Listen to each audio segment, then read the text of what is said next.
Of the many deeply uncool things I am obsessed with, the Golden Girls, the oeuvre of Roxette, Princess Anne's hair, the uncoolest is also the one that has been with me the longest. Tom Cruise has been a part of my mental landscape ever since I was old enough to read in a magazine that I was supposed to fancy him.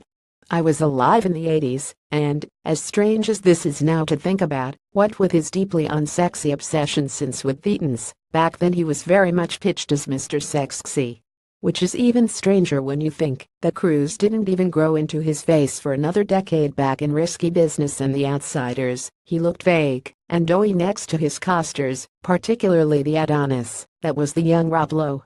Cruise was never really my type, but I will argue until closing time, and beyond that he is one of the most watchable actors of all time, a proper Hollywood star who proved in one decade he could do top-notch schlock Top Gun, mediocre schlock Cocktail and proper acting Born on the 4th of July and Rain Man, for which he should have won the Oscar instead of Dustin Hoffman.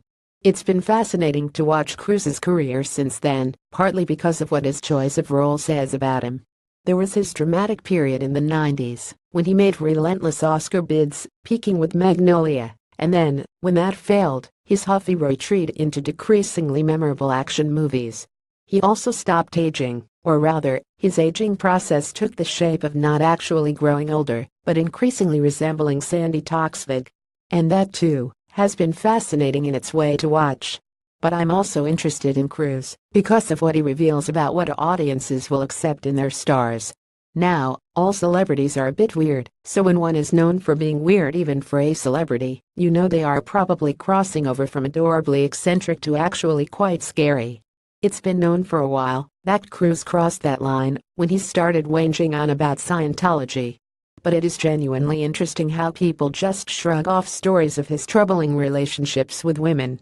Last week it emerged that Cruise's ex-wife Katie Holmes and Jamie Foxx are in a relationship, after having kept this a secret for at least 4 years. This would be hard to do under normal circumstances, but is frankly Oscar-worthy in the case of two celebrities. It is also so contrary to modern celebrity ethics, which treats romance as a branding opportunity, that it seems downright alien.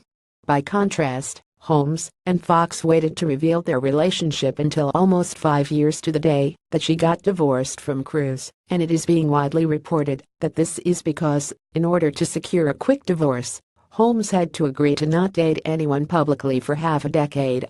Whether this is true or not is one of the many things about Cruise we will probably never know for sure. But the point is, after years of his increasingly freaky behavior and the rumors about his relationships with actress Nazanin Banyadi, then Holmes, it sounds sufficiently plausible for no one to question it. Sure, the public shrugs. Controlling your ex-wife's life for 5 years, that sounds like our Tom. When's Mission Impossible 22 out anyway? If people don't see his movies now, it's because he makes lame movies, not because of his relationships. Male celebrities are still given an enormous amount of rope when it comes to their treatment of women, despite multiple lessons from the past. Last week another actor who is notoriously weird even for a celebrity, Jim Carrey, gave a completely creepy red carpet interview in which he sharkishly, Trumpishly, walked in circles around the female reporter and indulged in teenage-level musings on metaphysics. 2 days earlier it was announced that Netflix has bought Carrey's documentary, Jim and Andy the Great Beyond, which had just got universally glowing reviews, without anyone mentioning Carrey is about to face a wrongful death trial over the suicide of his ex-girlfriend, Catriona White.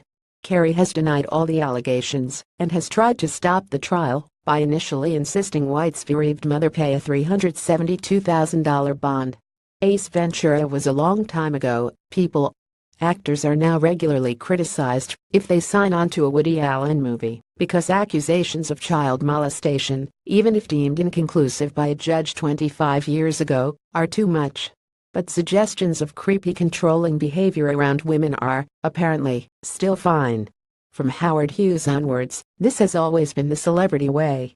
Maybe Tom Cruise really is the full Hollywood package.